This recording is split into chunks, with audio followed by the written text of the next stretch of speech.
정권의 지휘 성원들과 국민들을 만나실 때마다 In addition to being supreme leader of the Democratic People's Republic, Kim Jong-un is also the head of the Korean People's Army.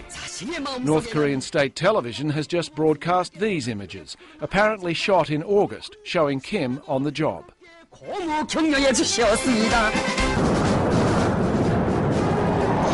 The planes that provide North Korea's air power, believed to number about 1,300, are said to be of mainly Chinese and Soviet design. 자기들의 비행소를 남김없이 과시하며 하늘 높이 날아오른다. And North Korea's land-based military forces are also formidable. The US Defense Department says North Korea fields a military that retains the capability to inflict serious damage on its neighbour to the south. It's a capability that North Korean state television and Kim Jong-un appear happy to demonstrate.